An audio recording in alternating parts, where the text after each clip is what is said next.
So, uh, I think you should both see the what I'm calling the start screen for the time being, but this will eventually be like a headquarters of sorts. I've been using the in Roll20 assets, and I couldn't find anything that looked suitably high tech. But I'm thinking of eventually importing my own sort of dossier folders, so that in the future, we have like 3 or 4 NPCs. We can basically hang out on this screen whenever we're not actively doing anything on map, and we can sketch stuff, put text on screen, just sort of keep track of stuff. And so that's an idea that I'm going to experiment a little bit with as we go here.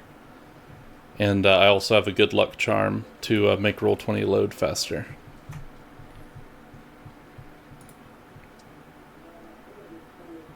So yeah, not too much there, but I'm just going to take you over a couple of things I have set up just to get some ideas across.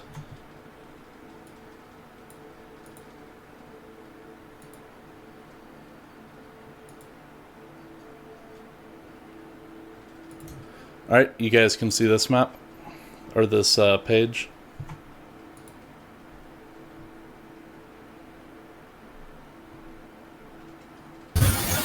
Yeah. Alright. Yeah, so I have this height map set up, and this gives you an idea of the terrain in this particular area. Not the area you're in right now, but just I could just draw up any map to have this sort of style to it. And let me toggle on a little zone filter I have.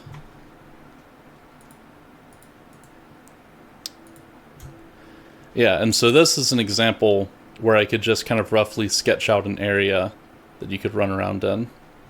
And maybe you could see from some of the labeling, but the idea is this is a sort of large city area that you're going to be doing most of the higher level sort of the sci-fi equivalent of dungeon running in.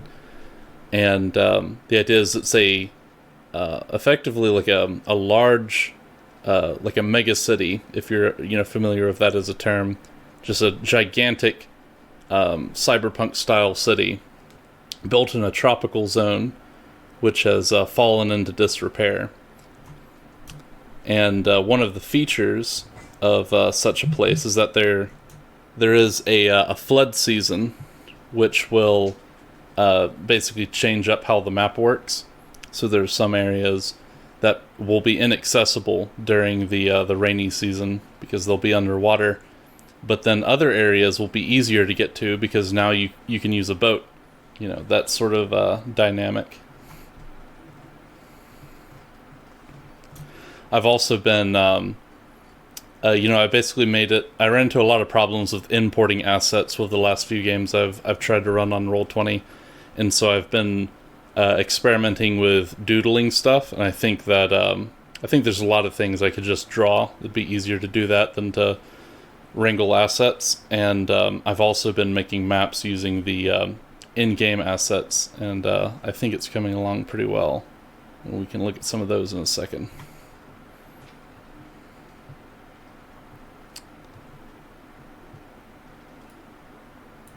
Oh yeah, and before I go to the next one, the cross section on the top. I've been, I think some of these, like the city crawl maps, rather than doing a room by room sort of thing, we're going to focus on like one zone of the city, but there's a bit of verticality involved, and the water level will be important when it comes to the verticality, and also stuff like if you have to cross a bridge or something like that, then the fall could be worth considering. So yeah.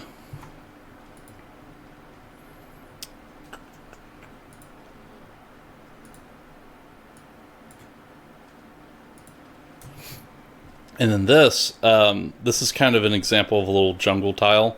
This particular board that I made this as a what do you call it, like a marching order board. So if you guys are moving as a group, then you can put yourselves on here, and then that'll be how we keep track of like spacing in the case of any hazards or ambush or anything like that. And so I had, and I'm basically going to make one of these for the city environments that you end up in later. So that's another thing that I've been working on with this.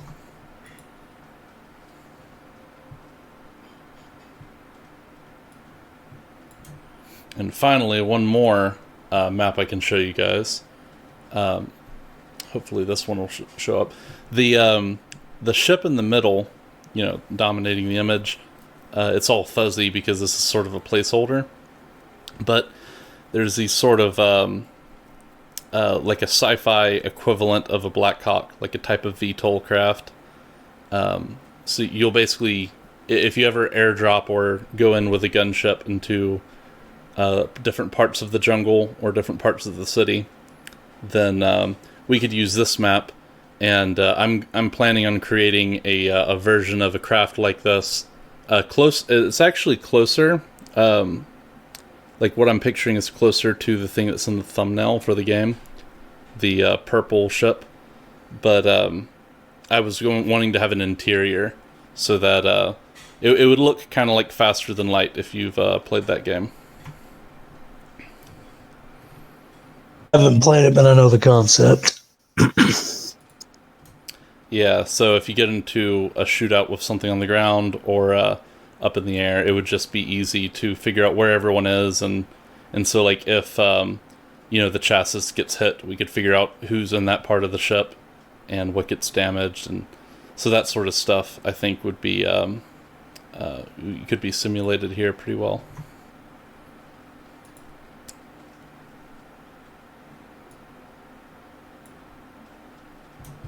Alright, so that's all for, I guess, the top view stuff. Now, as far as your characters, so we have a sniper, and what type of character did you make, Traffic? I went sort of like a pilot route again. Oh yeah, the pilot. Yeah, that works.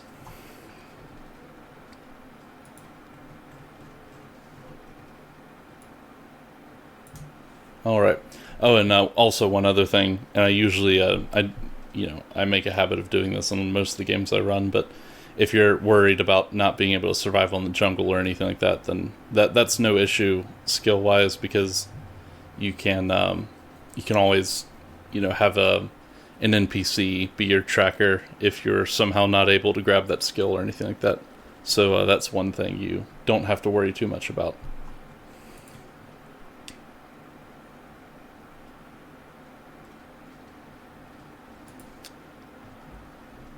Let me see. I have a couple of handouts. Let me just see if any of these are ready to go.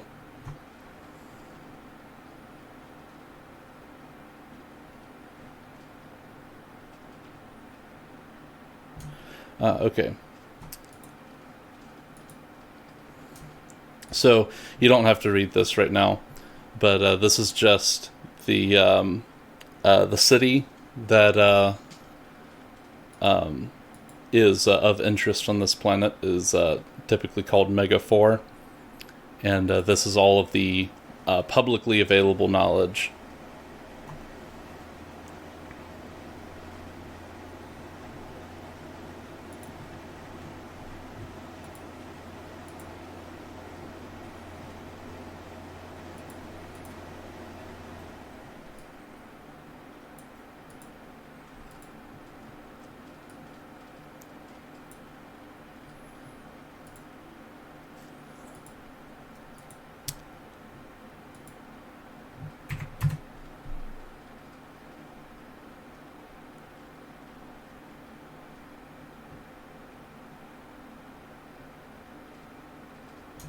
Alright, so I think that's about it as far as the initial tour, and so if you guys want, as far as your background, it doesn't matter too much, I don't think, for the first session. You could basically, any excuse your character might have to look for work, I think might fit. Might fit you into the initial thing.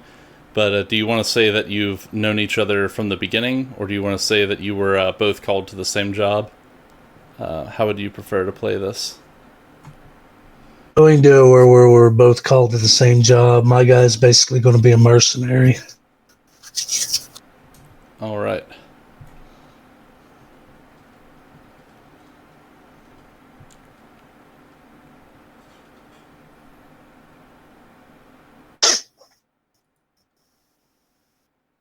He's motivated strictly by monetary gain.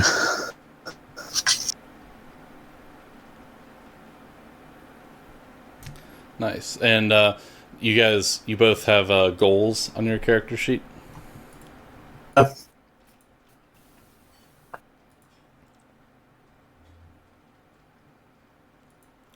right. Oop. Basically, his or simple is get more money, acquire cybernetic upgrades, get even more money. Yeah, nice. All right, give me just a second. I need to double check something. I think we can start off.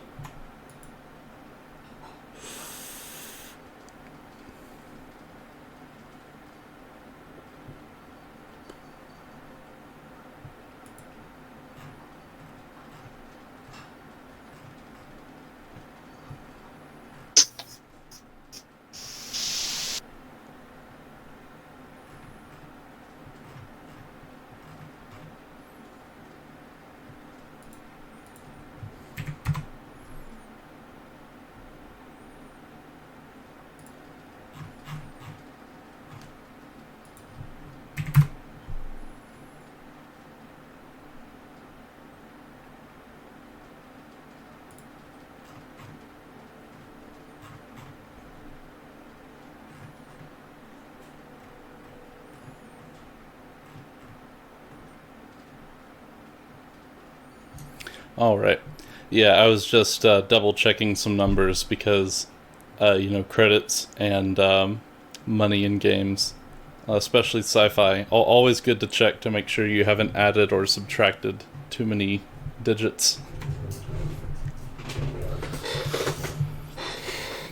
But yeah, I think we can start. I don't have a map for this prepared right now, but we can start at a sort of it kind of think like a scummy bar, a badly lit, about a medium crowd inside. Half the tables are open, and both of you, I'll say, are scheduled to. You've been hired independently by someone at this particular establishment, assuming you're both working as mercenaries, and so you guys can make your entrance and do whatever. Is there anything you want to start off with?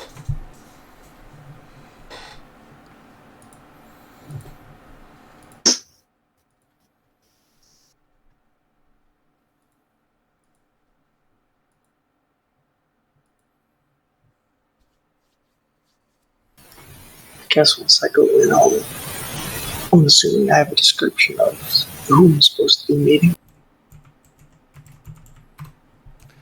Yeah, you have a, I'll say, basically a photo of him, and you're even you're familiar with him if you've been in town for a while, but yeah, he's a guy who often commissions work out in the sort of the barren land around this small settlement. You guys are in a small town, in a relatively safe part of this world, and town built around a starport. And if you've been here a while, you maybe know this guy already.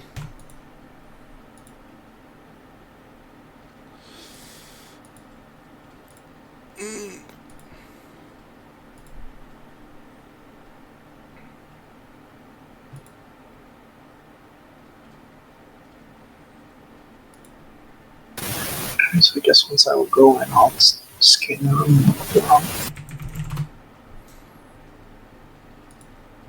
All right.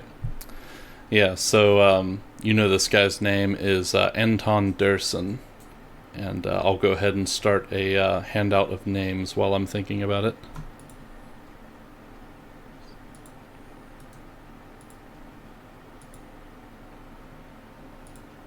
Oop.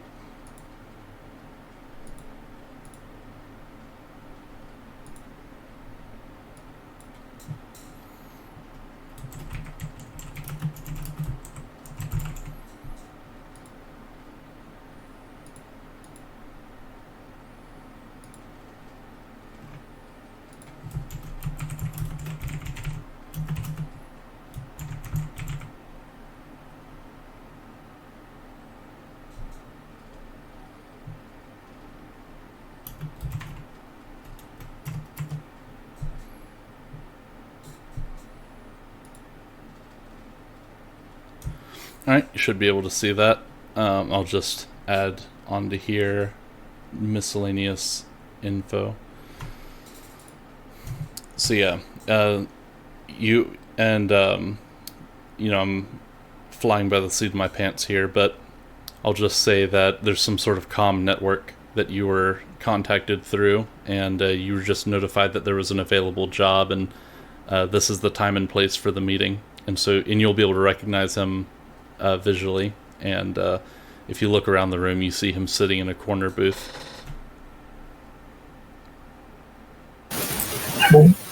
So I'll just head over to his table and greet him and take. All right. Yeah, you see one other guy sitting at the table. He looks like he's dressed in kind of well-kept but archaic body armor, and he nods to you as you sit down. And Anton sort of, acknowledges your presence, and then he looks like he's already a couple of drinks in, and downs the rest of his drink, and sort of makes a small chat while he's waiting for everyone else to arrive. And when Simo shows up, he basically appears next to the table. Nobody really notices him walk up until he's already there. All right. Yeah, he sort of jumps, and then sees you there, and then and then eventually the fourth guy finally shows up, and the fourth guy looks like he's not wearing any body armor. He has a couple of, looks like he's slightly augmented, has probably some cheap secondhand cyberware, and he sits down at the table, and then eventually, things sort of quiet down, and Anton says, "All right, so I called you all here today for simple, cleaning, sort of a bit of cleaning work. A friend of mine runs a warehouse that he's been trying to pawn off onto me, and a couple of vagrants have moved in, and he wants someone to go in there and take care of them, and then we can complete our business transaction. We don't know how well armed they are, but he's assuming probably crowbars and pistols, something like that." You have any questions so far? Any idea about numbers?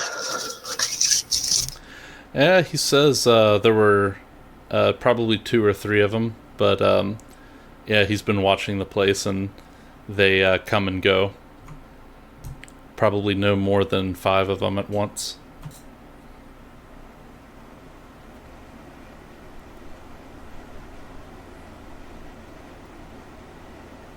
What's the layout of the warehouse like?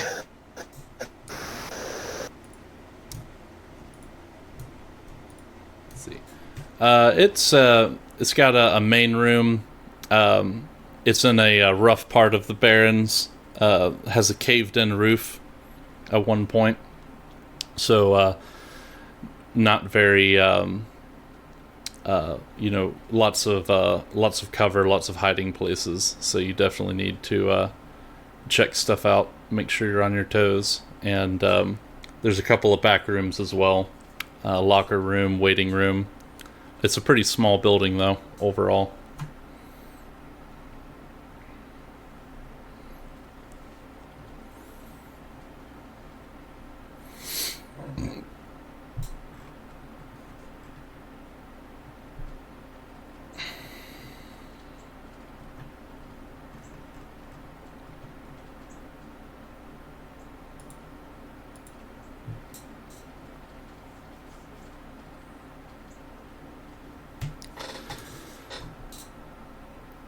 Yeah, the Augmetic guy is, he's not, he doesn't eat any of the food or drink anything at the bar, but he does take a couple of swigs from his own canteen.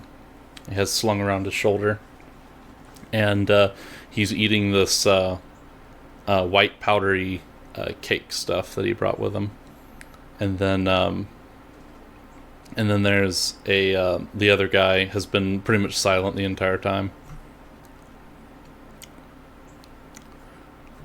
But yeah, if you can't think of anything more, then he can bring up sort of the payment and compensation.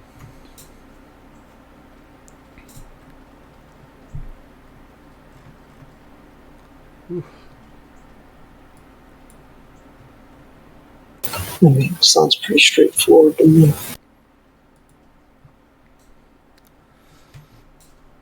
Yeah. So, yeah, and the other thing worth mentioning as well, this particular area is it's exposed to the elements. It's not hooked up to the main city grid. So, yeah, I mean that's the other thing. It probably won't you won't die in moments or anything like that. The planet's habitable, but most people who live in this area tend to use they tend to use respirators and sort of what would you say, like hazard resistant boots. There's all kinds of toxins and stuff that you can find, like runoff from old factories. That's just the sort of part of town it is.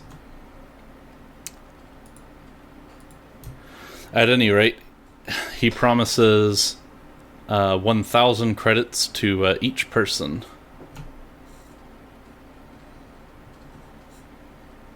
for the accomplishment of the task. Specifically, just to get the vagrants out of the warehouse is the what would you say, the point of success. The primary objective. Yep, that's the word, the objective.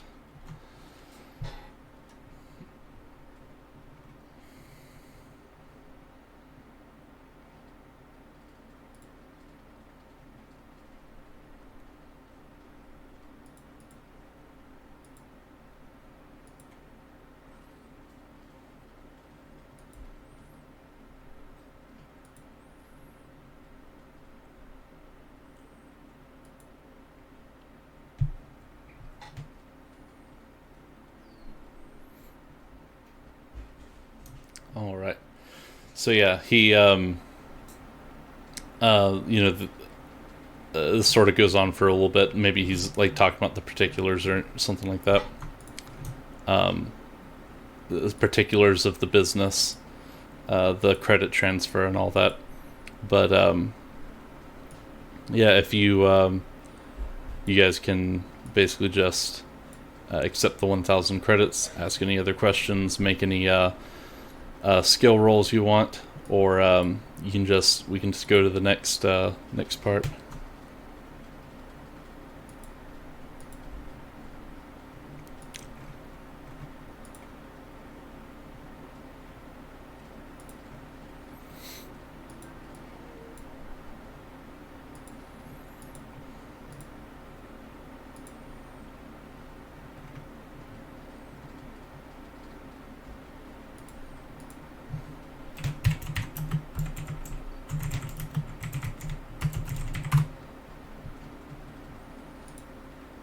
How can I know all I need to know? All right. Yeah, I mean, this will probably matter a lot more in future missions, but this is super by the books because I am trying to get back in the saddle, basically. All right, so yeah, he basically just he presents the cred sticks just to prove that he has payment upon mission completion, and dismisses the four of you. Yeah, so and this is nearby enough that you can basically use public transport or even walk if you were willing to spend the time. So yeah, you can either, you're currently in the bar, and the two guys you're with are, that doesn't look like they've made up their mind about what they're going to do. So what do you two want to do?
Man, I am bouncing between all my cheat sheets and trying to remember all this stuff.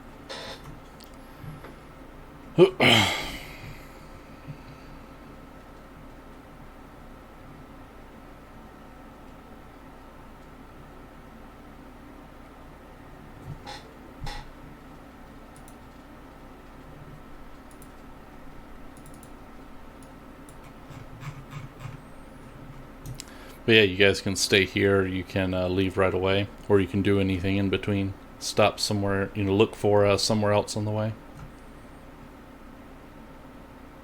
I think we lost traffic. Oh no, I just realized. His internet may have died or something.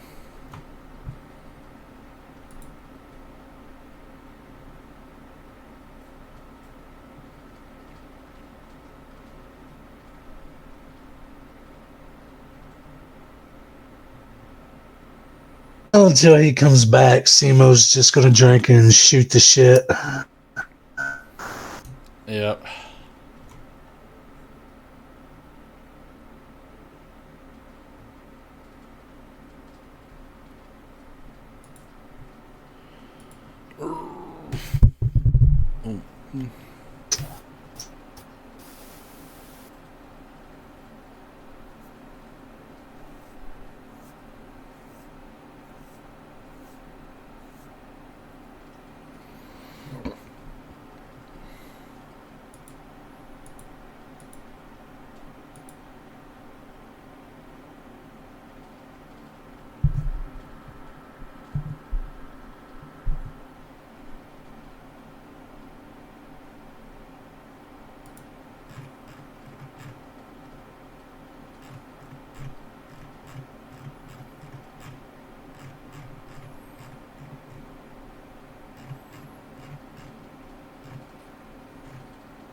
Well, I'm gonna be right back. I'm gonna get a drink.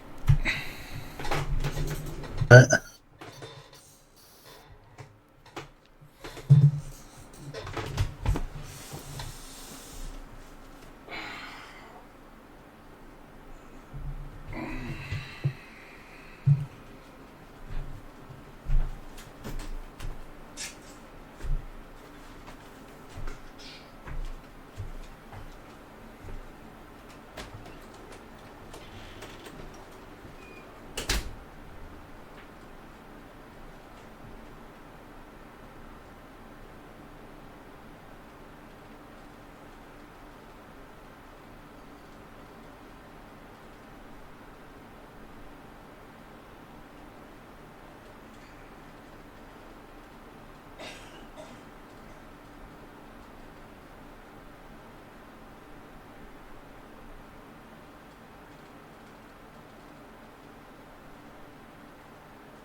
Can you hear me?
All right, I'm back. Say,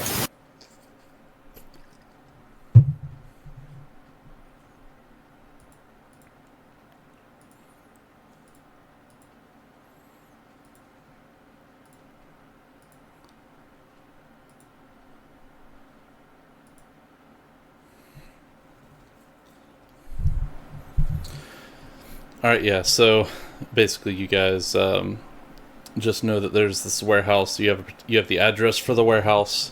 You know, there's between 3 and 5 people in there, and you need to make them go away, shoo them away, something along those lines. And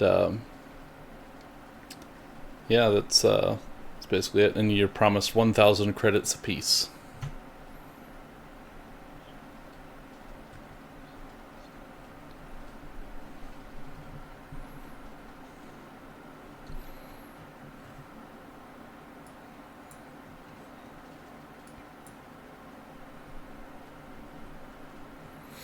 But yeah, and you're still in the bar. I think Simo said he was going to hang out for just a second, and the other 2 guys, they're gonna finish their eating and drinking, and then probably follow whatever you guys are doing. how far away is the warehouse from the bar? It's on the other side of town. It would probably take several hours to walk there, but with for 15 credits, you could take public transport.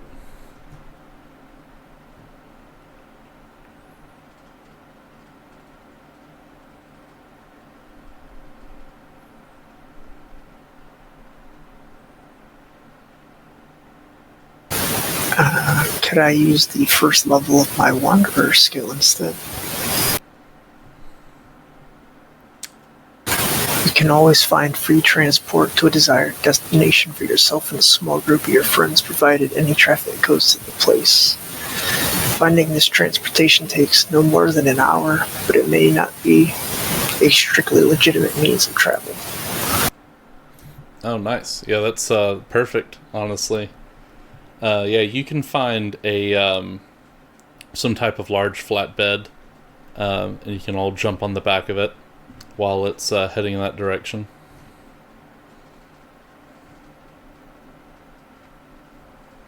Alright, I guess I'll tell the other three that transportation's not an issue, so we can head out whenever everyone's ready. That's good because I've only got 25 credits to play with. Yep. Gotta spend money to make money.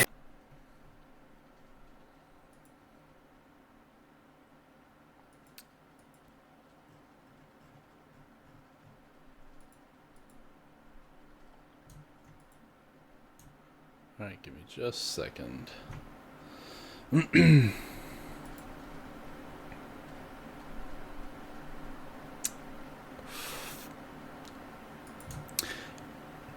Yeah, so I'll go ahead and move you guys onto the map. Yeah, you're basically driving into an older part of town. Lots of rundown factories. The streets look like they're pretty much covered in garbage, and it also looks like there's a lot of illegal dumping that goes on around here. We're actually in Detroit. Yep, it was Detroit the whole time. I'm going to reveal a section real quick. We're all just coming down off a trip.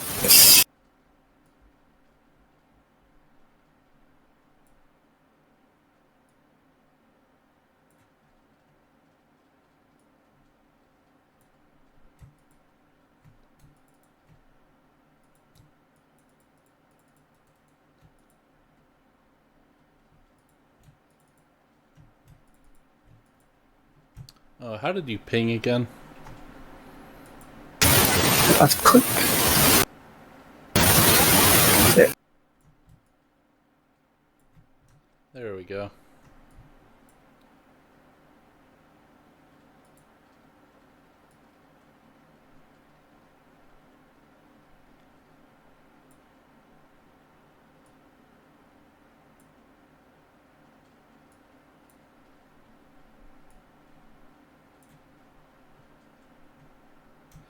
Yeah, so if you have tokens, you can put your tokens down.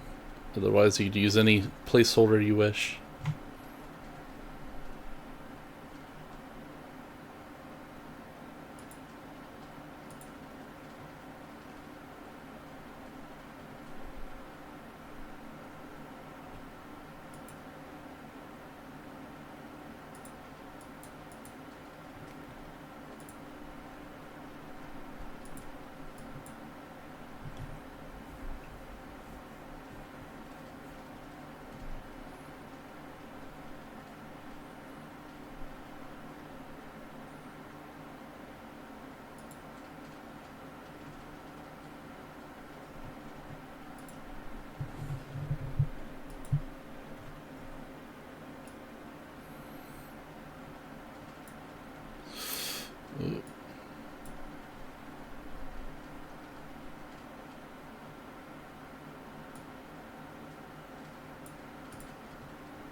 All right.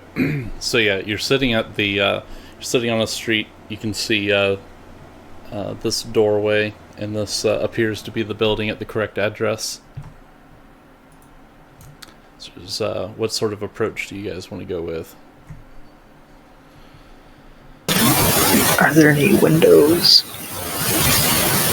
that we can look through? You can't see any windows on the wall facing you. I guess I'll try and go around the side and see if I see any.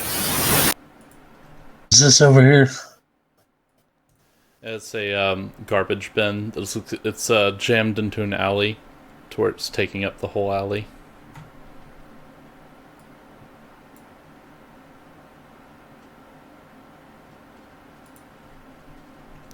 You can look past the garbage bin and see a little bit. I'll reveal that.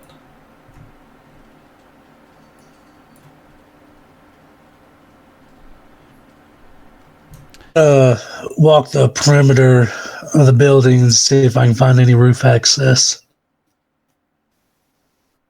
Any way to get onto the roof. All right.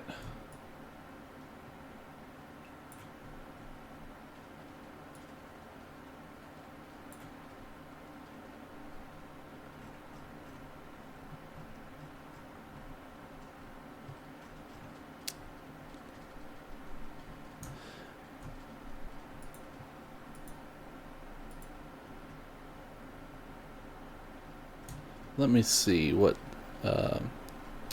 role this would be. Hold on just a second. What is the perception equivalent they have here? Notice. Simo, if you could do a notice check.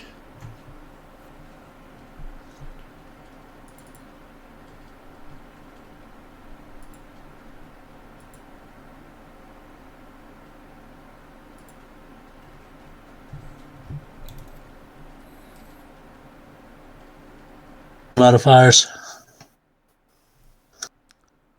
I don't think there would be any modifiers for this one. Well, like what stat do you want him to roll it with? Oh, that's right. Yep, this would be, I think... Let me double check just to make sure. Yeah, this would be wisdom. Wisdom is defined as noticing things, making judgments, reading situations, intuition.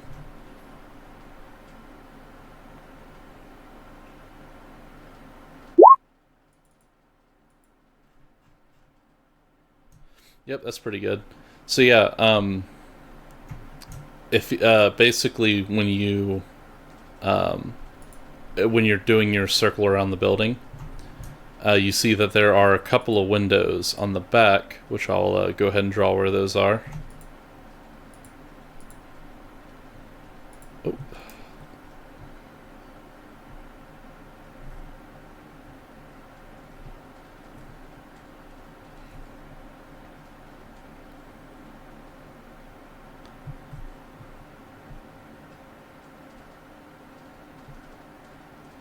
And you can see there's a guy watching through the window, but he hasn't noticed you. You basically saw it from far away. He's watching. He's looking at a different direction. Basically, you could sneak past him if you wanted to get to the other side of the building, but you can see that is a thing to contend with.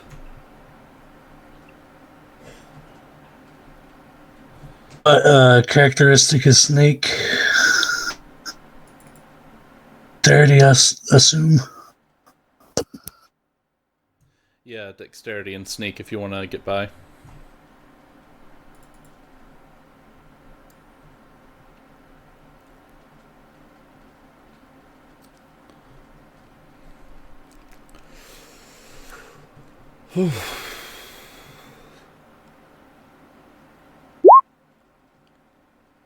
Yep, that's also really good. So yeah, you get by with no problem.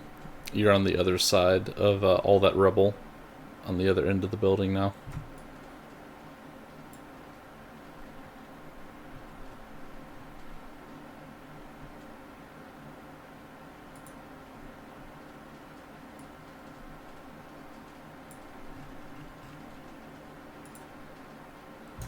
Yep, I'll just go ahead and move your token.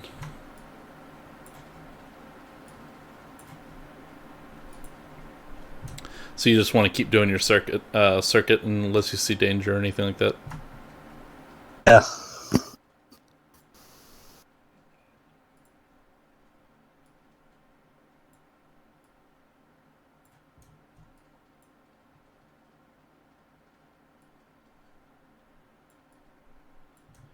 All right. You don't see any more. Any more windows? But you do see a ladder, and I'll go ahead and put where that is.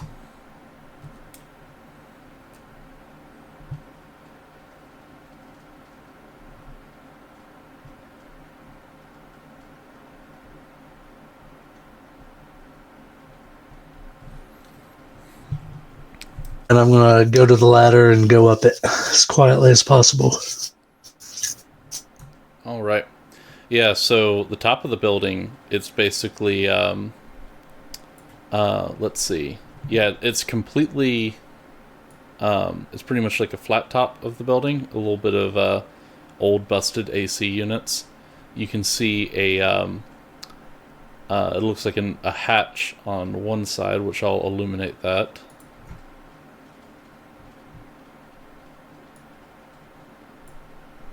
You can see a hatch on the little square that's illuminated. And you can also see a gaping hole in the roof, which I'll illuminate that as well.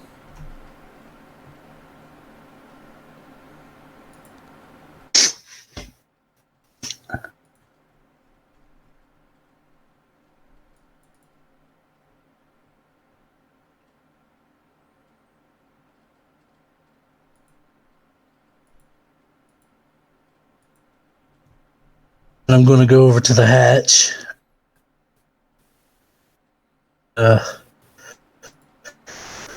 Quietly pop it open and stick my head through and see what I can see. All right. Yeah, it looks like there used to be a maybe a folding staircase or something that used to come down from here, but that that's been renovated away, or the room has been redone, and it looks to be a locker room of sorts.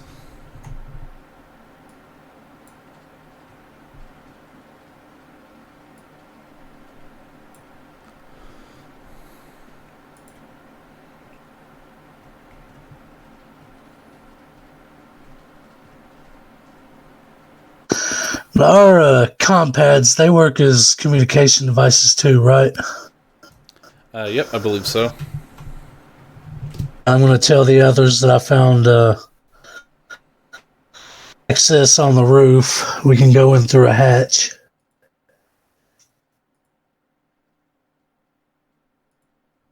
Leads down into what looks like a locker room.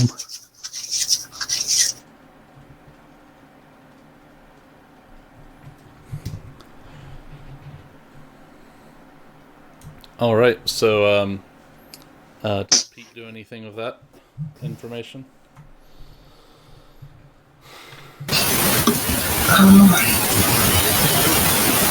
I would suggest maybe splitting into groups of two and going in through different points.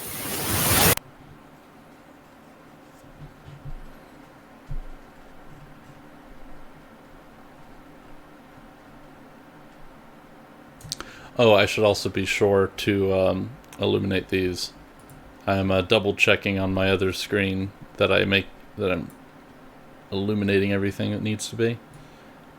These are both doors, and this is like a large garage door. So yeah, there's that. So you want to probably send one guy to go in through the hatch with Simo, and then two people go in through another entrance.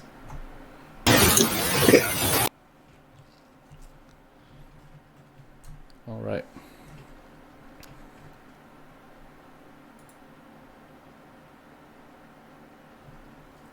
And Seymour will say, whoever comes in through the hatch with me, go down the alleyway, since there's less chance of being spotted.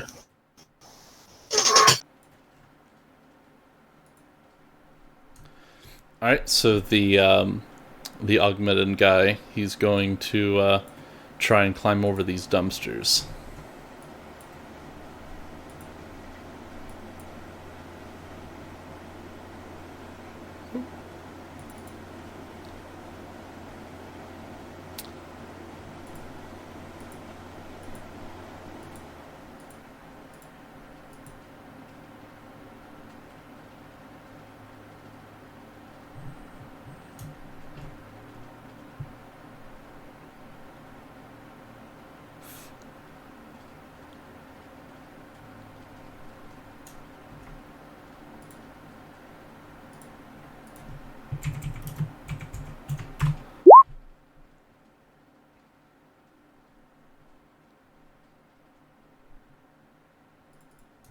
All right.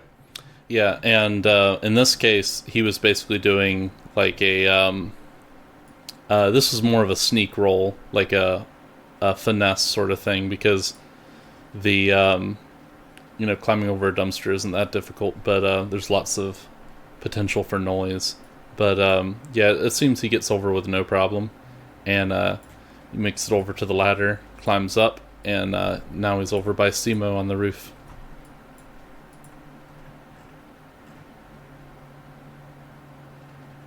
And once he's up, Simo's going to drop down through the hatch sneakily. All right, yeah, and that will be a roll as well, because you're gonna have to drop a little bit to, and then hit this wooden floor. So see if you can do this without alerting people. Yep, that's pretty decent. Yeah, so you hit the floor, and after a few seconds, you don't hear any shouting or anything like that. So I'm going to help my partner down so he doesn't have to drop.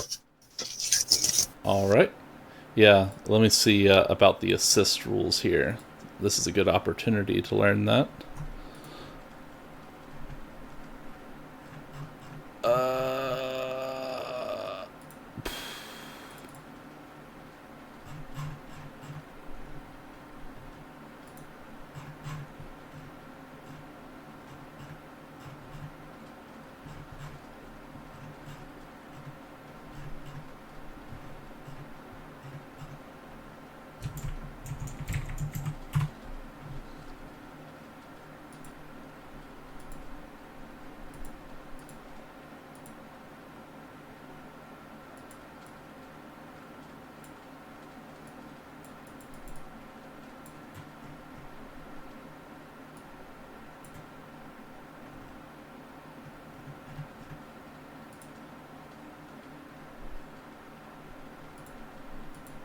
All right.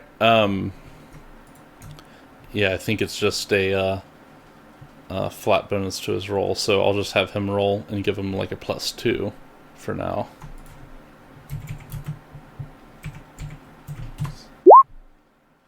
Oh yeah, he lands completely silently.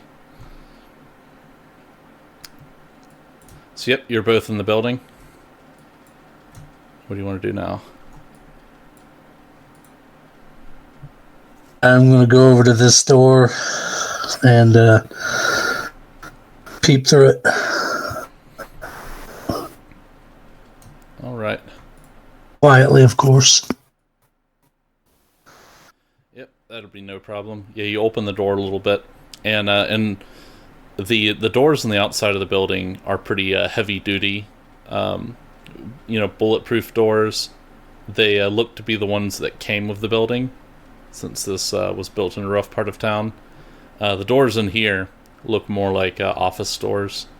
Normal flimsy material by comparison. So yeah, you see into this hallway, and there doesn't appear to be anybody in there. Is this a door here, or is that part of the ground? I can't really tell. Yep, I'm double checking my screen. That's the door.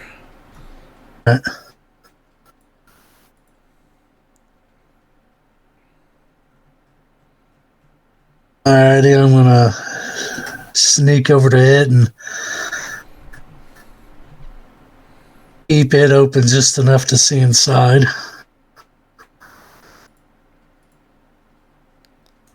All right.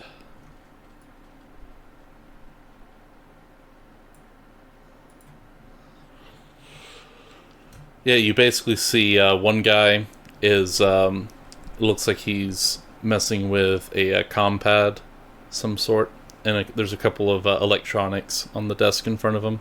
The other guy looks like he's staring out the window.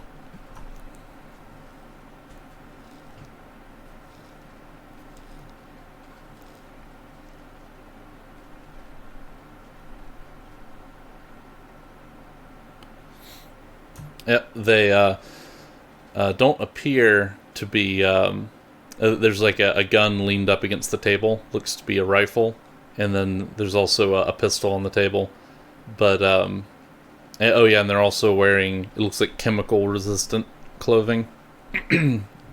fairly baggy. They've got goggles, and there's like an atmo. I think they call them atmo filters in this setting. There's one of those on each of their belts. I'm gonna text my buddy that I'm gonna go prone here at the door so he can fire over me, and I'll shoot the guy standing at the window. He shoots the guy standing at the table or sitting at the table. I'll text the other two guys to breach when they hear our shots. All right.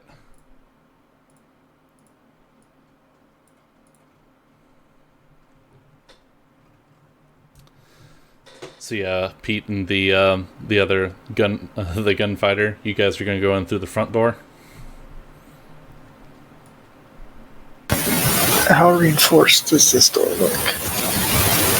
Will we be able to kick our way in, or should we try to go around the side? You probably wouldn't be able. It wouldn't be easy to kick this door in. It's like a metal industrial door, but you could probably, depending on what kind of weapon you have, especially if you have like a laser pistol or something, you could probably melt the lock off and open it that way.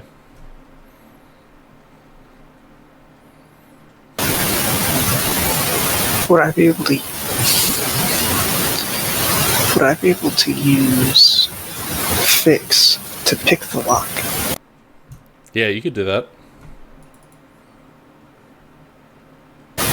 Can I try and pick the lock? Yeah. Let me see. That I guess that would be fix plus dexterity.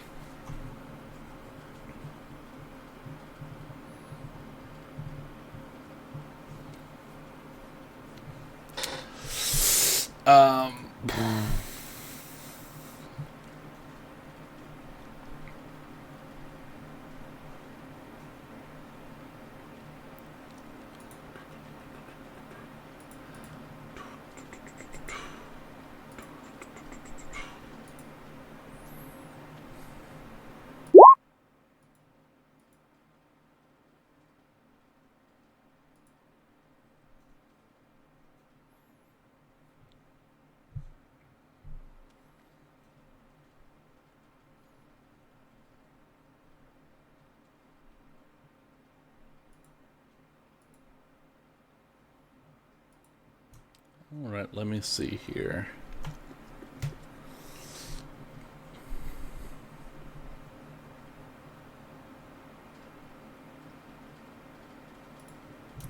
Yeah, I would call this a relatively simple task. It's a door, not it's not a bunker door or anything like that. So yeah, I'll say 6 appears to be just enough for you to open the door. Alright. Can I send a message back real quick saying that we're ready? Alrighty then, I'll take my shot on this guy. Alright, let me see. There are probably some pretty decent modifiers for this.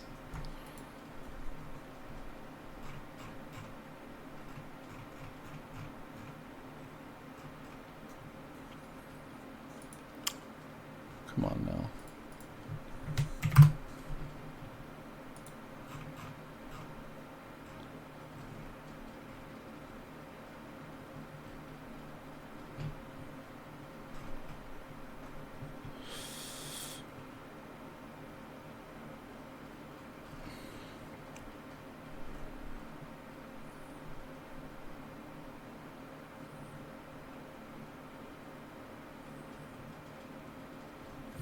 Yeah, this would be a +4 easy.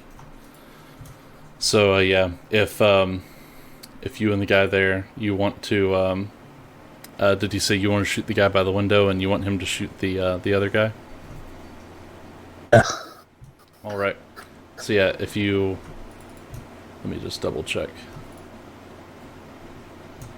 how the weapon works on this character sheet.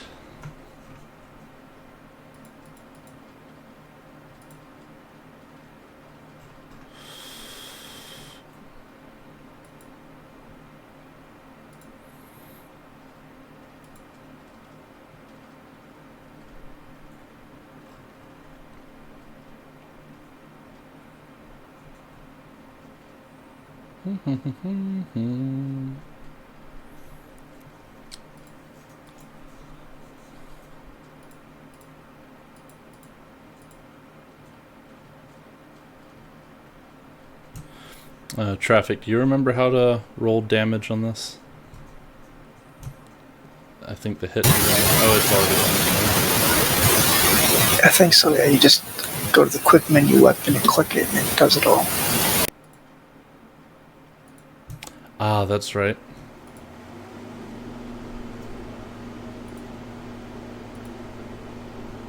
Okay, cool. Yeah, so with a +4, that's, I believe that's a hit. Let me see.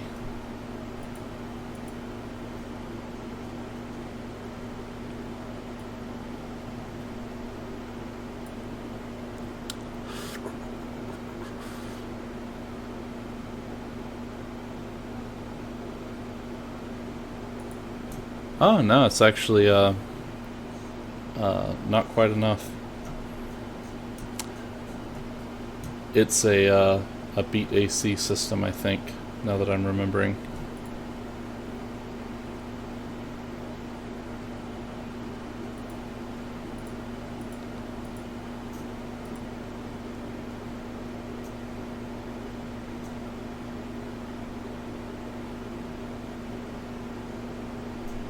Alright, so, do you have any, oh, sorry, I don't know what's wrong with me. I was looking at, Pete's roll. Yeah, if you want to roll fire, Simo, you can, go ahead and see if you hit that guy on the bottom.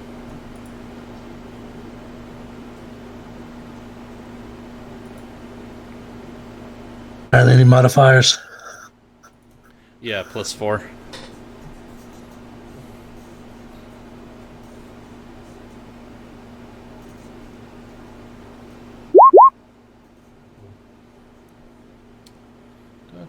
Da.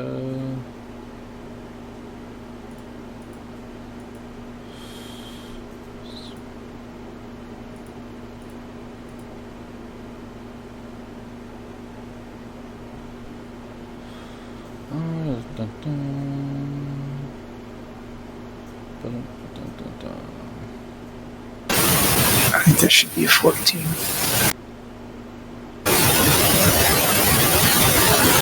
Yeah, I don't know what's going on with it, but I think it's when he put it in, when he put in the modifier. Oh yeah, I hit Looks plus like you 4 added a instead of plus. just 4. Yeah, my bad. I put a +4 instead of just 4. yeah. I mean, it's been a while since we've played, so. Yep. But yeah, that's a hit, so let me see what this damage does.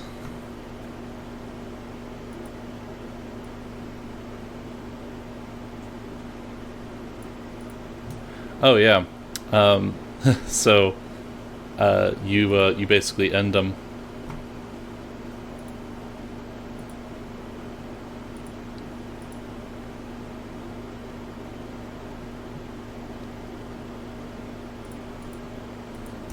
All right.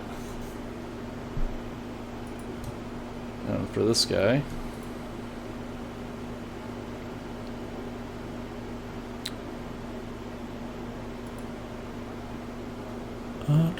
Da.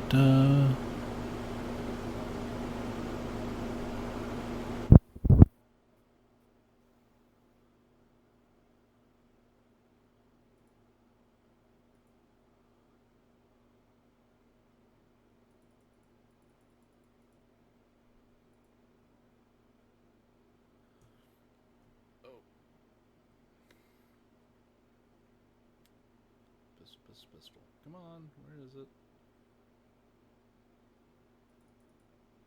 Okay.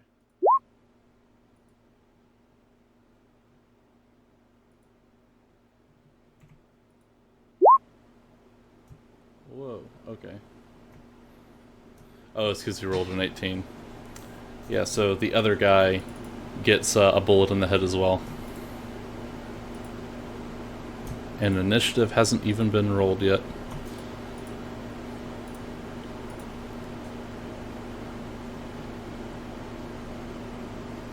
This actually does, it reminds me of a story in real life of somebody broke into a guy's house is basically drug money related. It's like, oh, this guy owes me money, I'm going to break into his house and steal what he owes me. And they got the wrong address, so they actually broke into a Navy SEAL veteran's house. And God. The Navy SEAL woke up when he heard his door get smashed in, and then he just silently detained all of them before they even fired any of their guns, and then called the police. And he was sipping coffee with these 4 people tied up in his kitchen, and he told the news reporter, "I reckon those boys broke into the wrong house."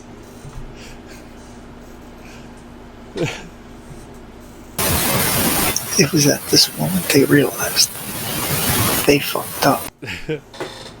Yeah, pretty much. But yeah, so you guys want to swing this door open and get a look inside? Yep.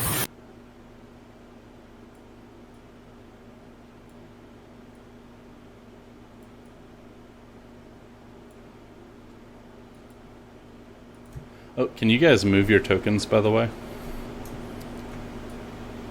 Okay, just making sure.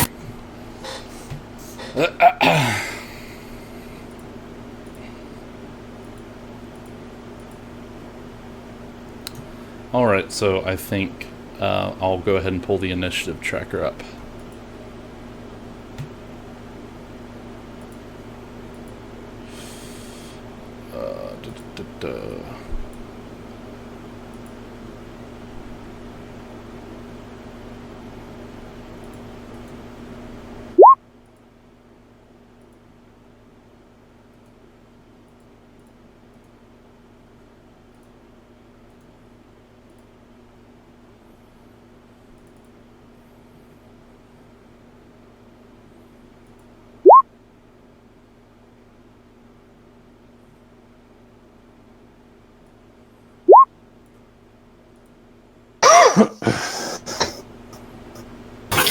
I have the luck. Well, it's only a D8, so it's going to be hard, but in my Saturday D&D yesterday was the first time I rolled double digits for initiative since I started playing back in November. Oh my gosh. Literally, anytime we have combat and I roll, it's 8 or. I rolled a 15, was excited. The bandit leader rolled a 17. I'm like, motherfucker. I finally get double digits and I'm still going second.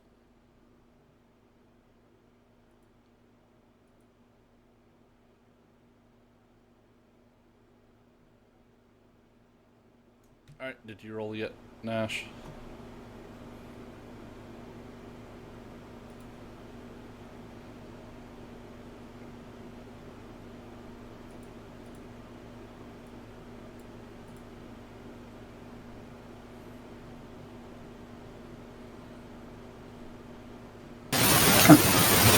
Did the turn tracker disappear? Oh. There it is. I have that instinct to close stuff when I'm not using it, and I forget that it's not how this works.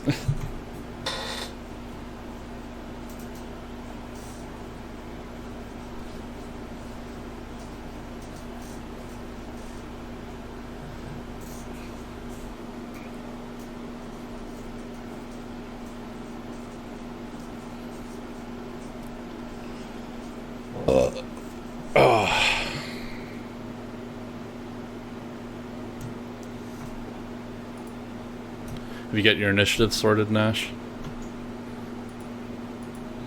I rolled first. I got a 5. Oh, okay. It might have been before the turn tracker was up. I can go ahead and add you.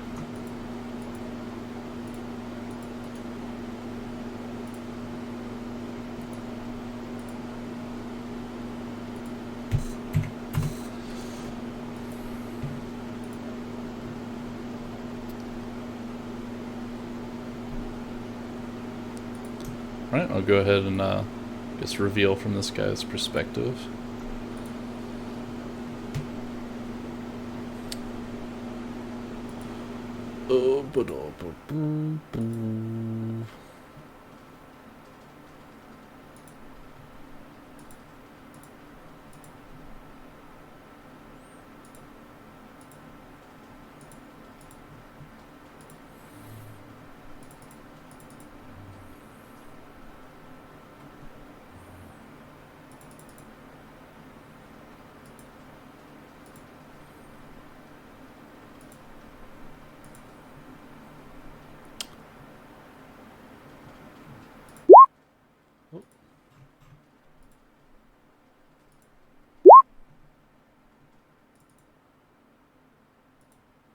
Alright, so the rifleman is with you.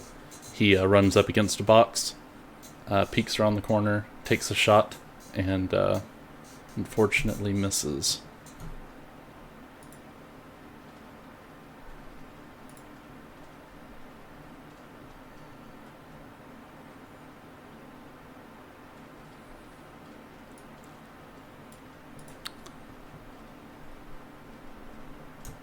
Alright, the guy takes his turn.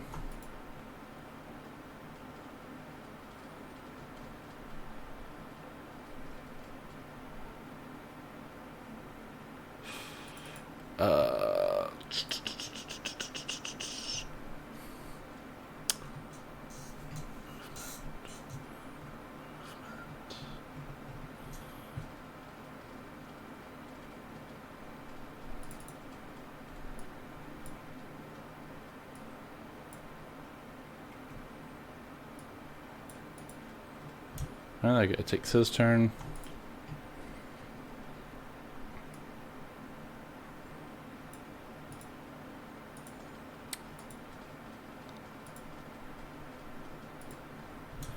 Now I have to remind myself how this system feels about opening doors.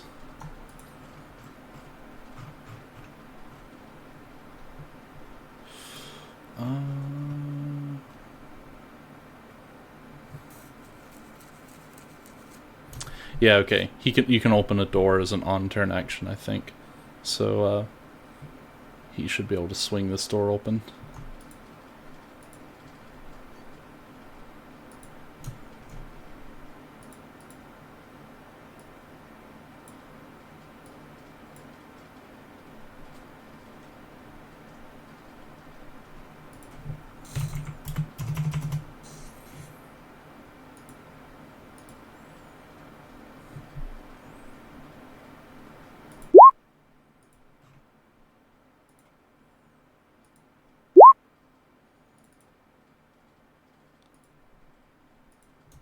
Alright, and the augmented guy puts another dude down.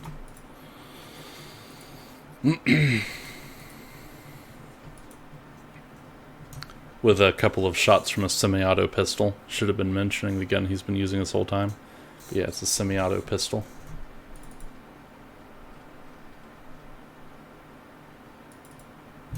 And now it's Simo's turn.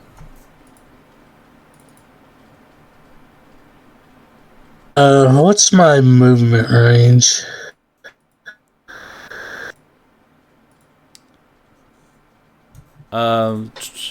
You have a main action and a move action. For your move action, you can run up to 10 meters. I think you can double that if you're like sprinting, basically.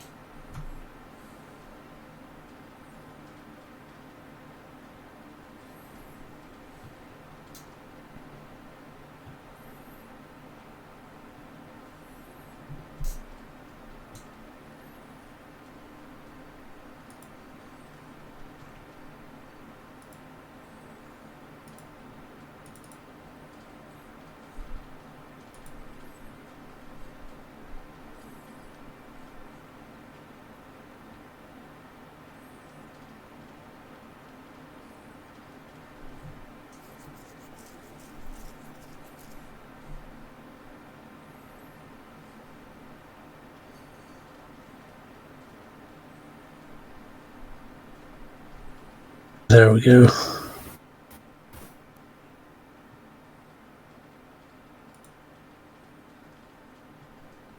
to there and fire at this guy. All right.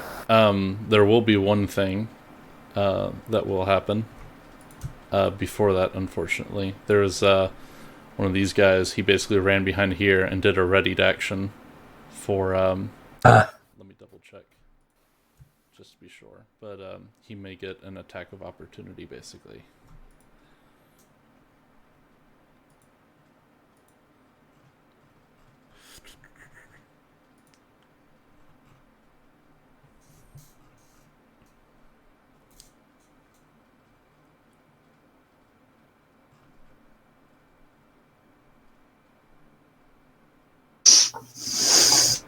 Yeah, so I think, the hold in action, he just gets to make a normal attack against you.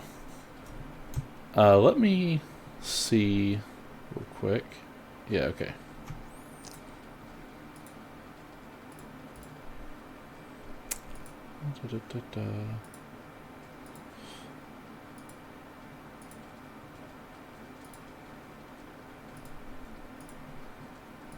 Oh.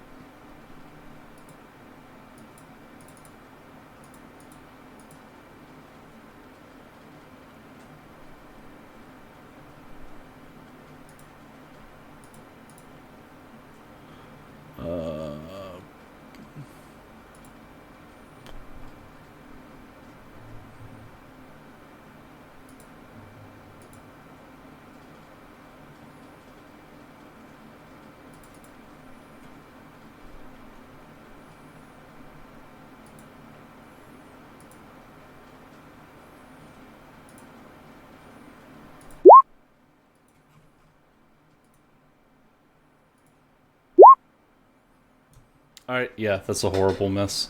So, he leans out from the corner with a semi-auto pistol, sends a couple of bullets past you, and now you are able to... You finish your move action, now you can take your main action. And I'm still going to fire at him, since that was my goal to begin with. Yep.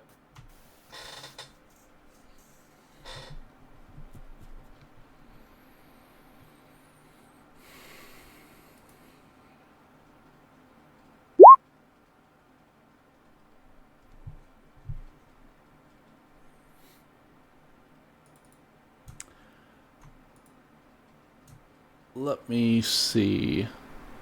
Was there, you guys may have to remind me, was there a point you could spend to reroll in this system? Can't remember. I don't think there was. I don't remember there being one. Okay, yeah, so that's probably just a miss, unfortunately.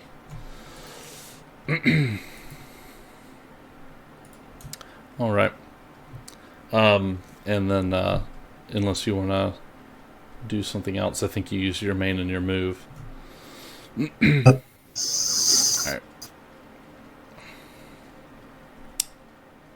I'm pretty much done.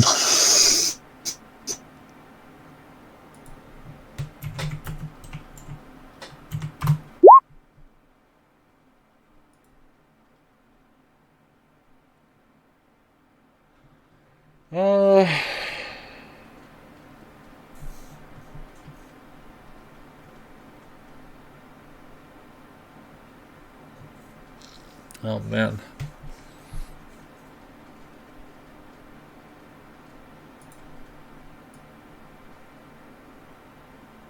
A gun that does 2d10, I've been doing horrible damage, though. Yeah. Actually, let me see. I have to see about reloading in this game. But I think that rifle only has one shot. Do you need to spend like a move action to reload? I can't remember, honestly. But yeah, this guy, he's decided, 2 exits are blocked, and so he jumps up onto this rubble, and he's scrambling onto the roof. So he's basically like standing on the lip of the roof right now, and that'll be his turn.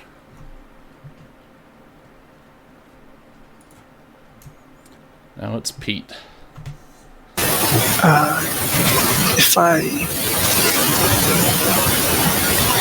So I move around the corner so I can see down where he was. Or is this all just open? Or how tall are these boxes? The boxes are pretty big. I think of them as cubes, so they're basically 2 meters wide and 2 meters high. You could probably climb up onto them with, I guess that would be a standard action.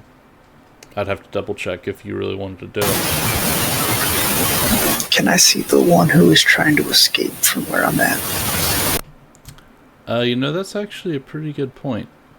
Yeah, you could probably, you could kind of see him. It'd be a better angle if you simply, moved over here, and then you could have a perfect angle on him if you wanted. Okay.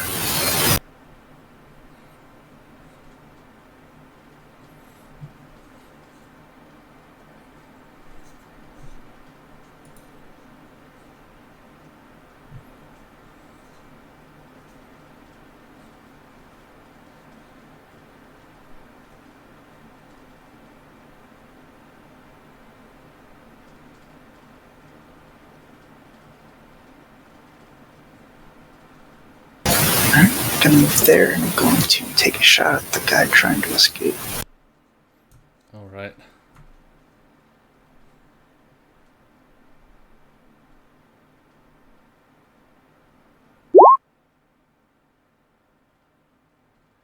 Yep, not enough, unfortunately.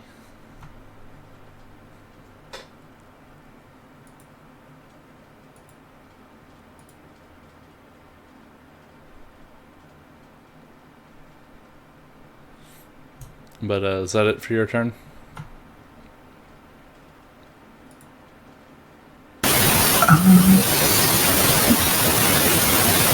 Can I use my last 2 meters, or since I already moved, can I not move anymore?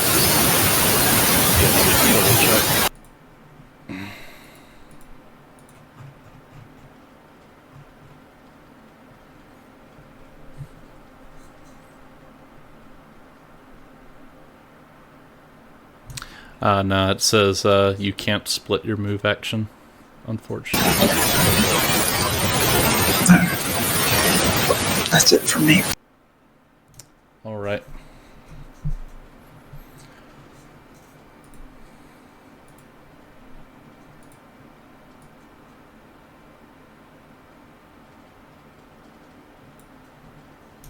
Alright, the gunman over here. I think... Let's see. I think he's going to run around, get a firing angle that is a slightly less likely to take your head off, and take a shot at that guy who's still holding a gun. I think this is up to GM's discretion, because it says that primitive weapons may take more than one round to reload, and like an archer can knock another arrow as a move action, but it doesn't really state. That's interesting. Yeah, I'll probably take a look at it, but I picture the sniper as like a really big round that's bolt action. If that's the case, then maybe you just have to use your on-turn action, or we could look at it. But I was looking at the on-turn actions too, and from the look of what some of the examples are, reloading shouldn't be an issue. yeah, because you're not even taking out a mag; you're just working a bolt and Drawing a readied item, so my ammo would be readied. yeah, okay, Being an on-turn action. yeah. So I guess the limitation then is with a heavy machine gun, you'd probably need more actions, and with a sniper rifle, it just means you can't open a door or draw a grenade in addition to reloading. But yeah, this guy's going to take a shot.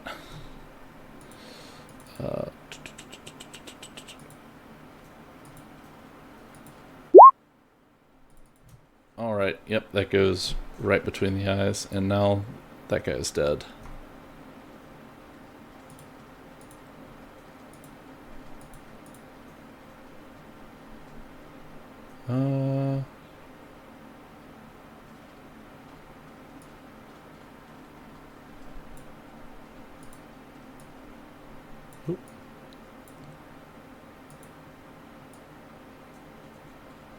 Yeah, I mean, I guess he could kind of get in position. Might as well.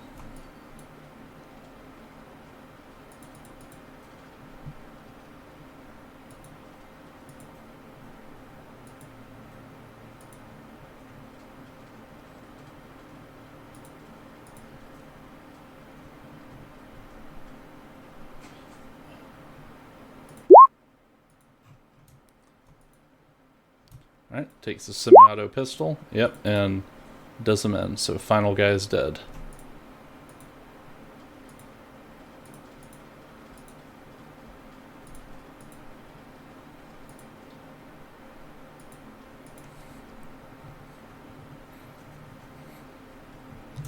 Yeah, I mean, this is one of those missions where the biggest dick move would just be if you got the wrong address, basically.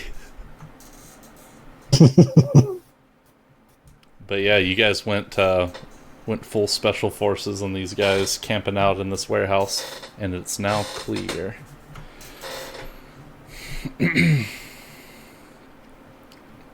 Oh.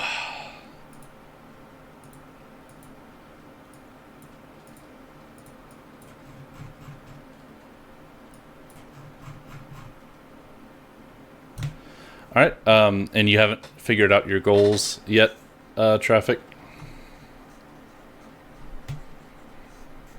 Not really, no. Okay, that's fine. I'm thinking for the time being, I kind of like I mean, in general, like, there are things I like about the idea of having, like, differential XP, but for the time being, I think, we'll still use the goals to kind of direct how XP is given out, but I think we'll try to keep everyone on the same sort of playing field for the time being. We may change that later, but I think we'll just see how that works at first. So yeah, we can, if there's anything you guys want to do here, you can do that, or you can go ahead and head on home. I don't think anyone needs patched up. Simo suggests rounding up these guys' equipment and stopping by a pawn shop on the way back. Yeah, that's a good idea. I'm down for a little extra side cash.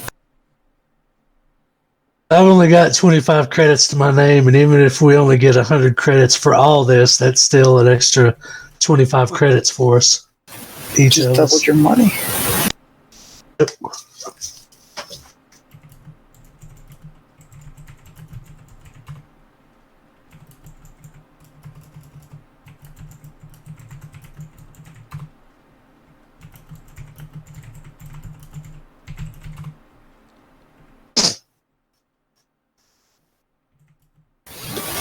Sure, we can find us a little. Well, rounding up their equipment. The one had a comp pad, right? Yep, I'm writing all this stuff out right now. In fact, I'll just write it out on a handout. That'll be easier. Before it's pawned off, I just want to scroll through the comp pad and see if there's any information on there that might be useful to know. Yeah, he looks like he was the only one with a comm pad, and the electronics he was messing with on the table is mostly like random components and junk.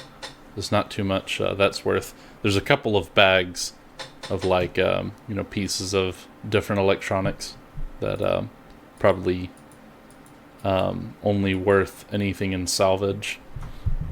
What about up there in the lockers? Anything in them? Yeah, I'll write out all the stuff you find in the vicinity. If any of you want to do any skill rolls, look for hidden compartments and stuff like that, you can try that. It'd probably be wisdom if you're using like your senses and like wisdom and notice maybe, if you want to like knock on panels and stuff like that. But yeah, I'm writing out all the stuff that's obviously available. Like, you're not going to miss a rifle sitting on the ground unless you're a complete moron, basically.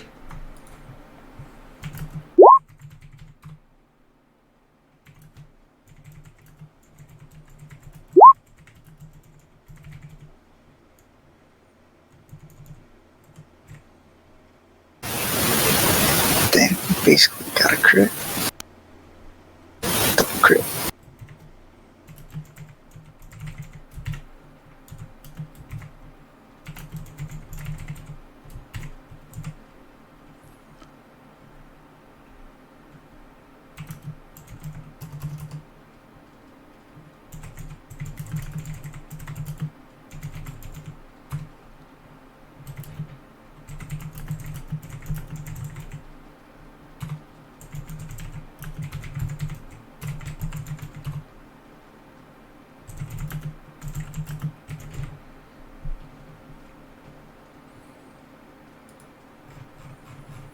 Oh, nice. Yep.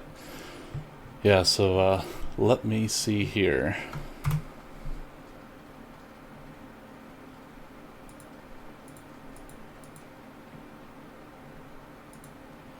Yeah, so I put up a, I'll call this warehouse loot, actually.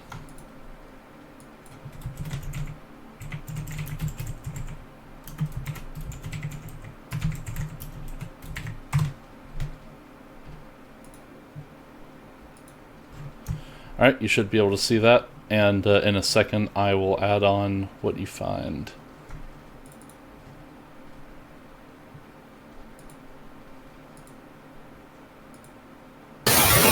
You know, keeping a tack suit might come in handy.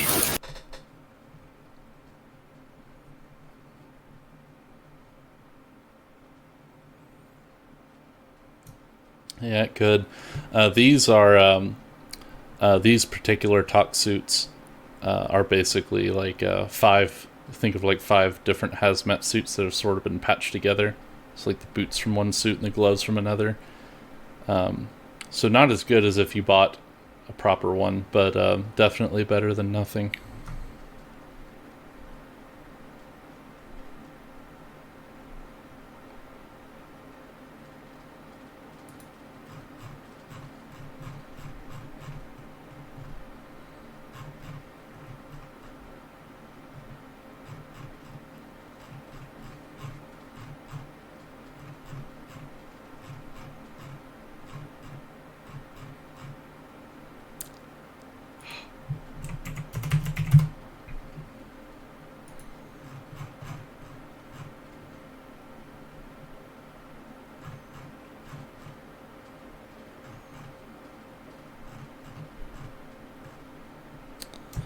Yeah, hold on, I'm still looking.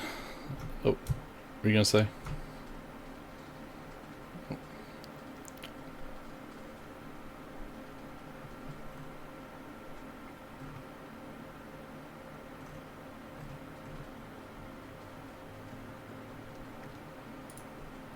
Alright, yeah. In the interest of time, I suppose, I was gonna have a some pretty interesting like tech loot tables, but for now I'll say that underneath the little floorboard you pry up, you find a cred stick with 700. Oh, I'll go ahead and make it 800 just to make it divisible. Yeah, 800 credits on it. Nice.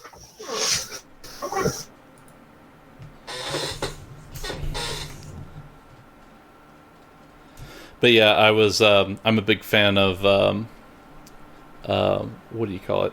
Loot that you can do a lot with, like this kind of stuff you might even want to mass produce. So I'll have that in the future, definitely. But yeah, you guys can see the a warehouse loot. If you want it, you can just grab all that and sell it if you want.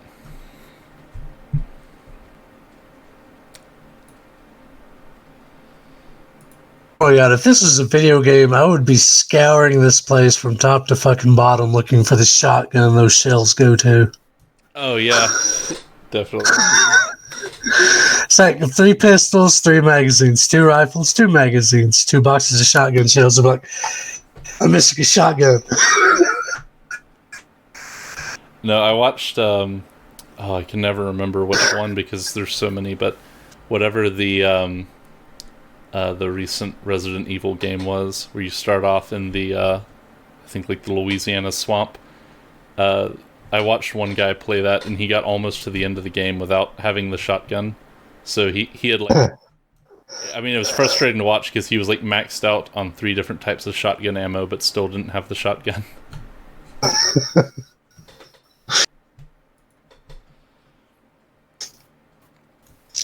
The it's not the latest Call of Cthulhu that came out, but it was the one that came out for the first Xbox. I was going through it and ran across pistol ammo, fairly decently early on. And since I got ammo that soon, I was just sure that I was going to come across a pistol, not long after, because why give me ammo this early and not give me the gun? So I got, like several areas ahead and was just assumed I missed the gun. So I backtracked all the way back and searched every single little nook and cranny, assuming I'd missed the pistol somewhere. Never did find him. Like, the goddamn devs of this game are bastards. Yep. Like, why the fuck would you give me ammo this early and not give me a gun?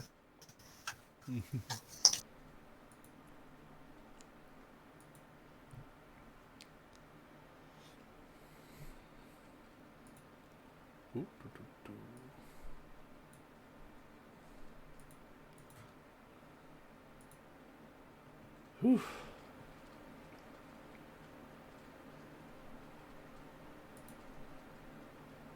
Right back, I gotta refill my drink. Yep.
All right, I'm back.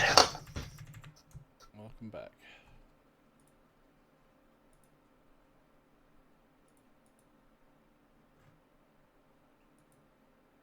There's no objections. I may hang on to the shotgun shells because I might take a shotgun as a secondary weapon. That doesn't bother me any. None of it really interests me except for the compad that I want to scroll through, but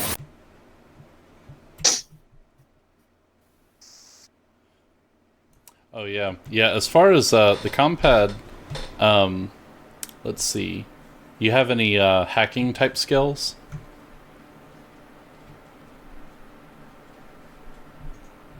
I'm gonna check the skill list. See. I kind of wish I had put my extra point into program, but I didn't. Yeah. Well. Yeah, it would probably be in an intelligence plus program. It's a password protected device, but you could always hire someone eventually if you were really curious. I mean, can I try? Yeah, you can try.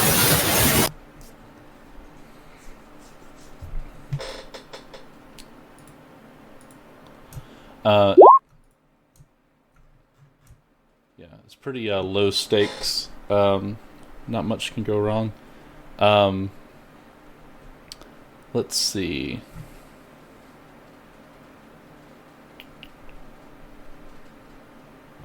Yeah, I think this is a pretty...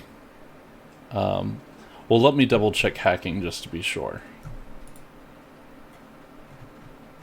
The password was password. Yep.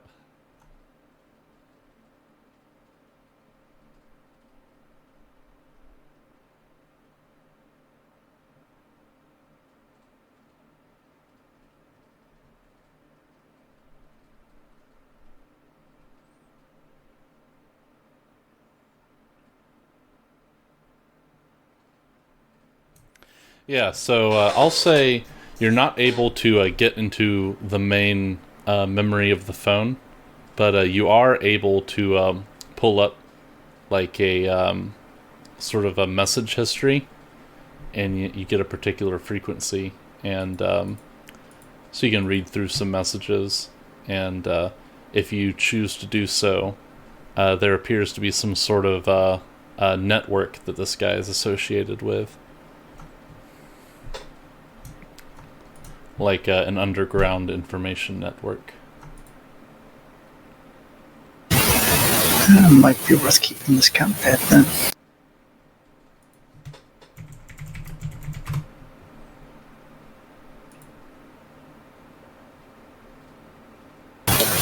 What is the network called?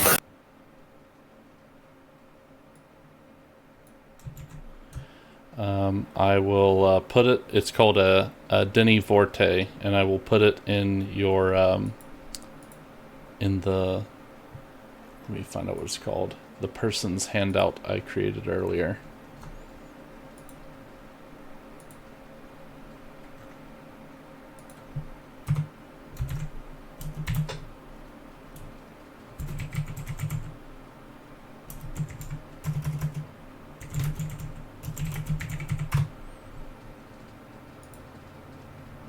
Alright, I put it under the people and things.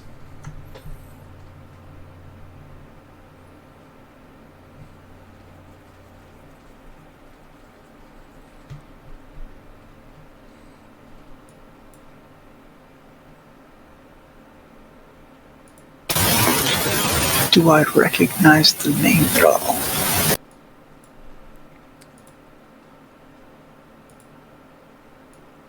Let me see.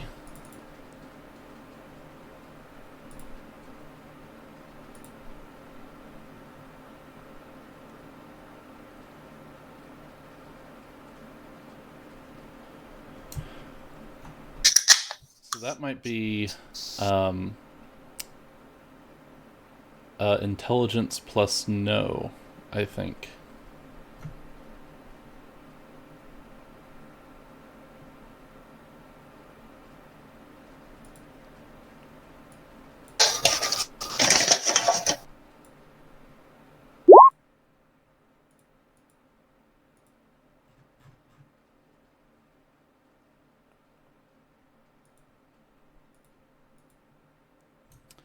Yeah, you're not too sure with that roll.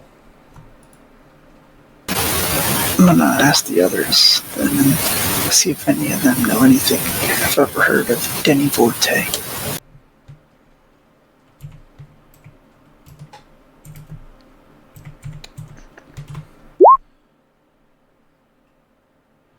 Yep, the two guys you're with don't seem to know too much about it. Neither of them are very crime savvy, though, so that's not too much of a surprise.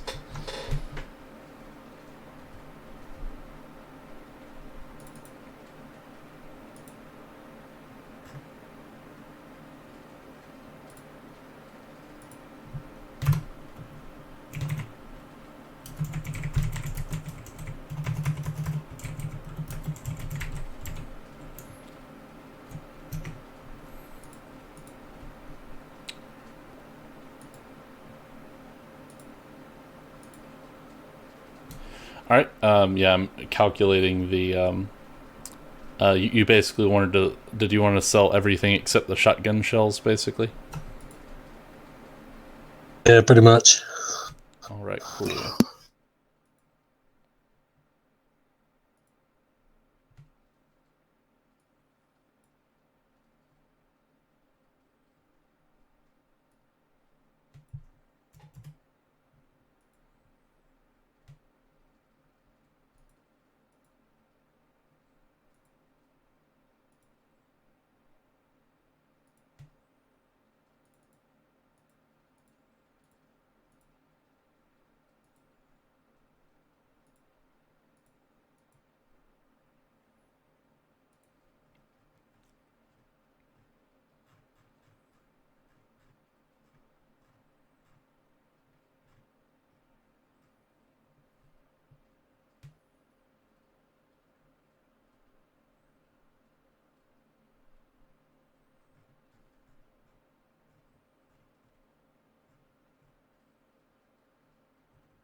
Do you guys know where ammo is priced by any chance? It's right below.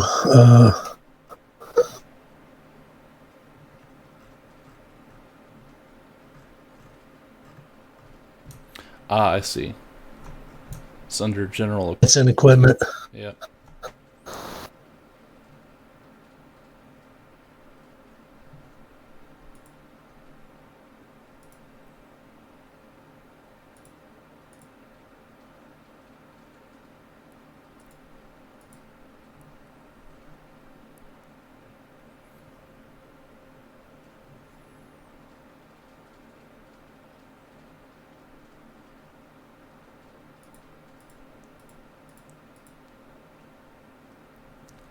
All right.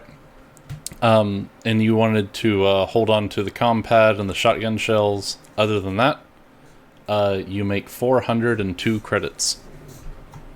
In addition to the 700 or the 800 cred stick.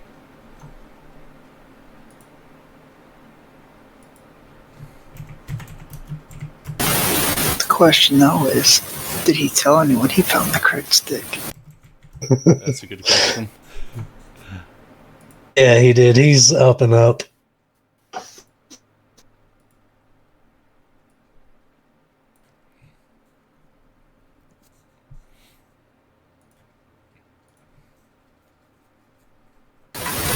So what, 1,200?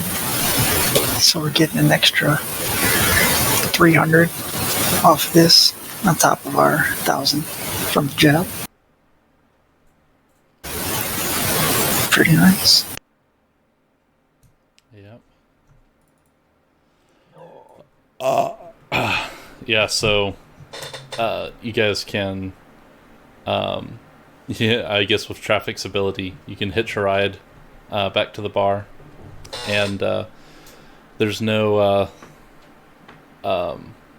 nothing goes wrong or anything like that. You get handed your cred sticks by Anton, and he thanks you for doing business, and and basically he hangs out in the bars most nights, so he just drinks, celebrate, and you guys can do whatever.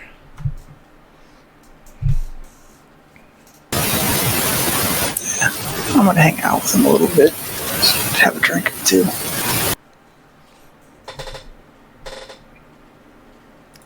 Yeah, so will Simo. All right.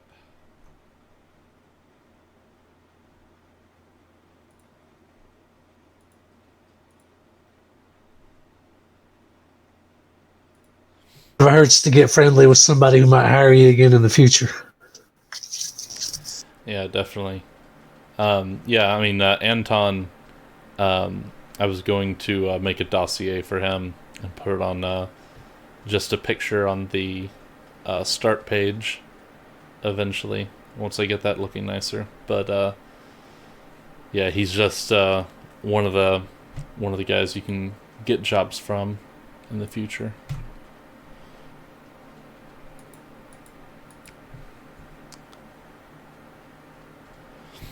So how many credits did we get in total? 1,300. Well, let me think. One person can get ant. Well, you'd get if you take all the stuff you sold. Oh, let me see here.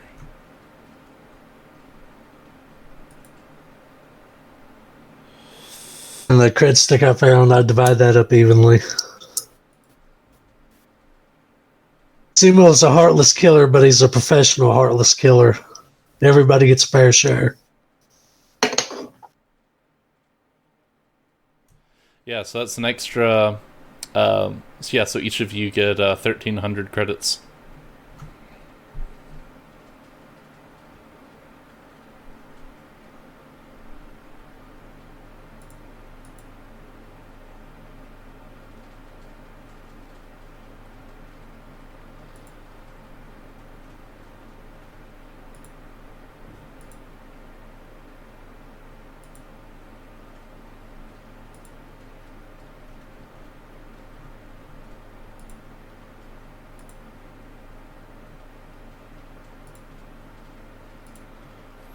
All right, and that's basically, all I have prepped for tonight.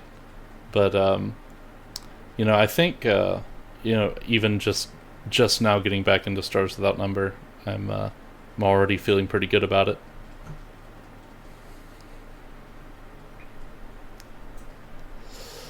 Oh.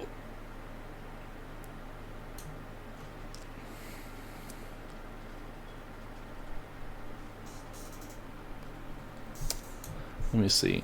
Yeah, I'll get. I'm pretty sure I can just invite people to the Discord server. So before I go to bed tonight, I'll put out an ad and see if we can get another one or two players in, fill out the party a little bit. In the future, I was talking about like a loot generator earlier. When you guys are doing runs into the jungle in the city, a lot of the loot and encounters are kind of inspired by Stalker, if that interests either of you.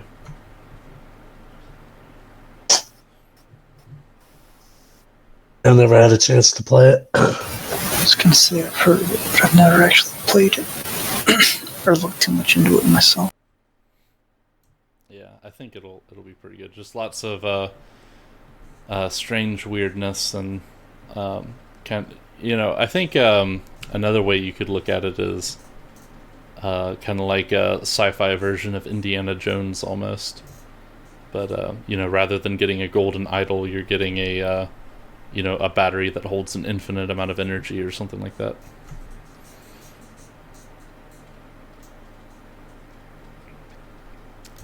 But yeah, I think may call it early for tonight, and I'll be better prepped for next Sunday. I basically just threw this together 2 hours and refamiliarized myself with the stuff I prepped like a month ago, but I had a pretty good time.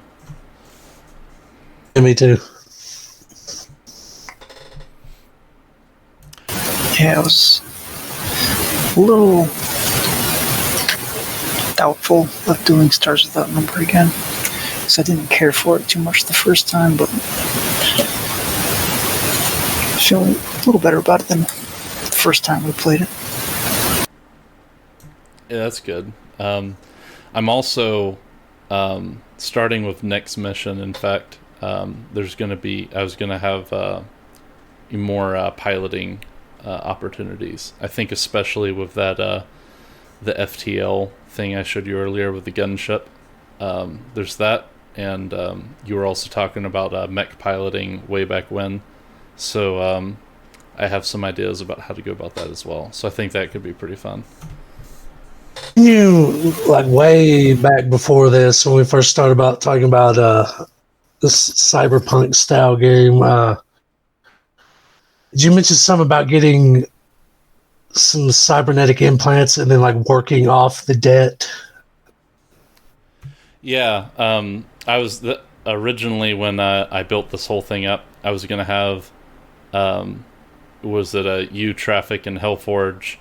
We're going to basically decide what kind of gear you wanted to start with. So normally in Stars Without Number, you start with like a ship, and you have debt on the ship because the spaceships in the game are very expensive.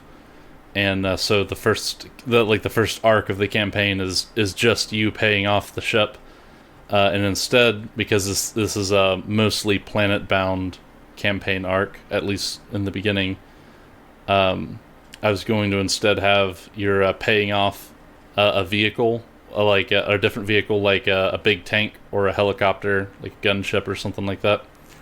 And Oh, man.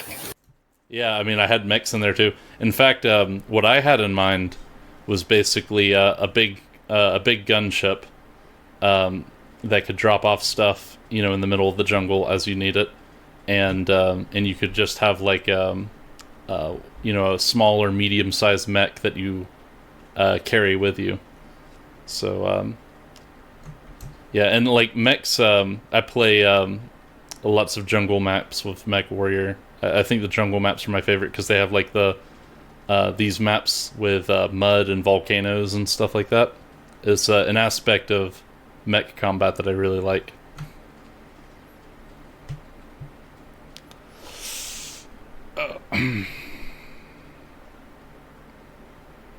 But no, I think it'll be pretty fun. What else was there?